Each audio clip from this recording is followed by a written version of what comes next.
It was an Eid day. Performing the morning Eid prayer, the Prophet Muhammad sallallahu alaihi wasallam came out of the mosque and he noticed a little boy crying in the street with his arms wrapped around his knees. The Prophet sallallahu alaihi wasallam went up to him and asked, "Why are you crying, son?" The boy replied without looking, "I don't have any parents. My father died in the war and my mother was married off to another man. My stepfather does not allow me into his house. I don't have any place to eat or sleep. Today is Eid and all the children are celebrating with their parents. I feel so sad." Hearing his words, tears welled up in the Prophet's eyes. He said warmly, "I too had lost my parents in childhood like you. I get your pain, son." Hearing these words, the boy lifted up his face and looked. He recognized the Prophet's voice and felt shy.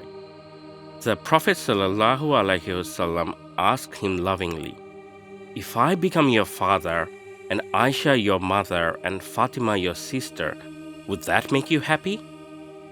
The boy's face immediately lit up. What more could he ask for? The Prophet ﷺ held his hand and took him home. He called up Mother Aisha and said, "From today, he's your son.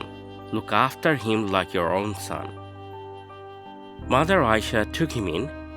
She bathed him, fed him, gave him new clothes, and led him out to play with other children.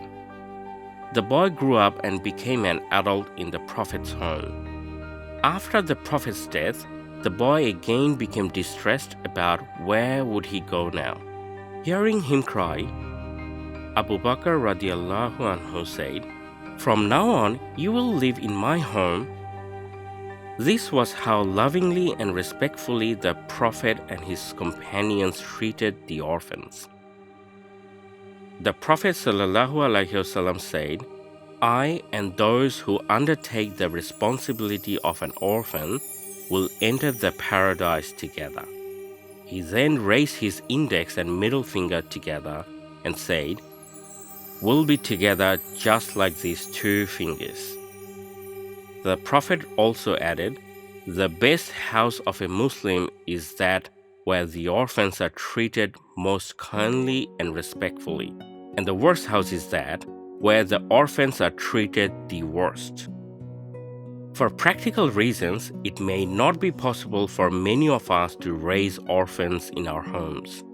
But Quantum Foundation is providing you with the perfect opportunity. In Quantumum Lama, 2,500 destitute orphan children are being raised. Some of their parents are alive, but they can't afford to feed or shelter them.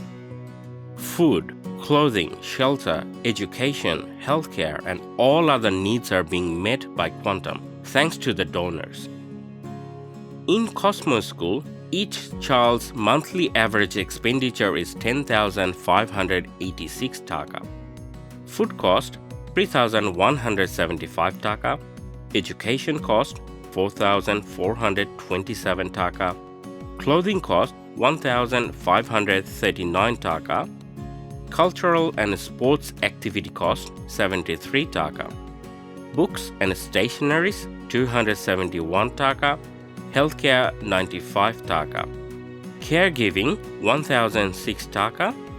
So in total 10,586 taka. But the love and care they receive here is incredible.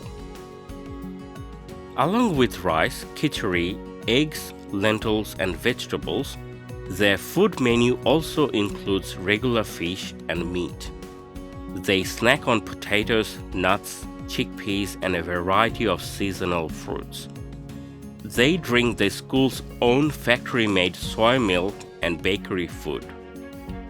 These children, who once belonged to the most disadvantaged and destitute communities of the country, are now being recognized as children with superb athletic skills who attained remarkable sports achievements.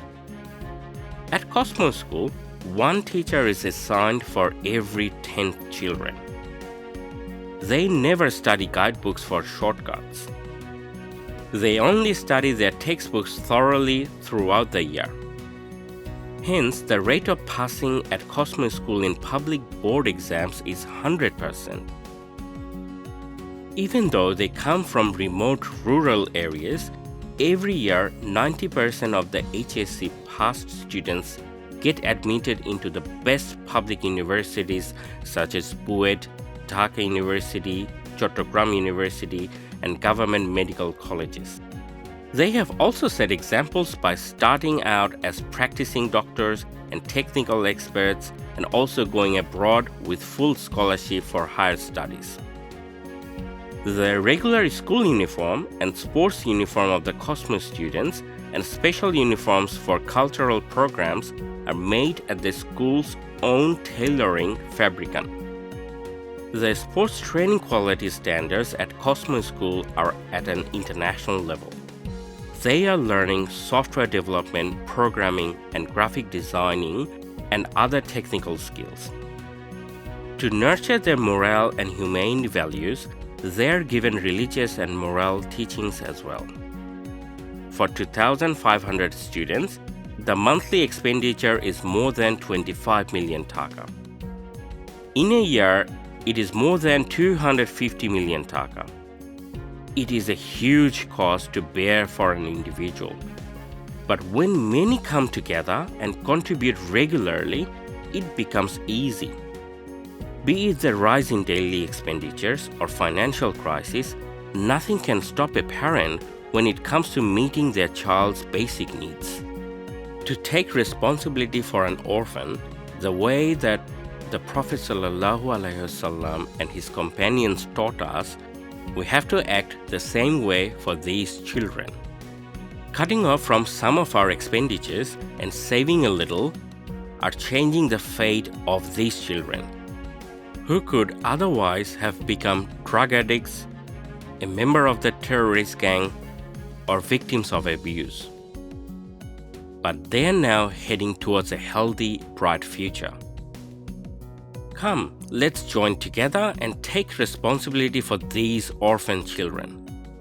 As poet Sheikh Sadi says, helping a life find success is much bigger work than building cities in the desert.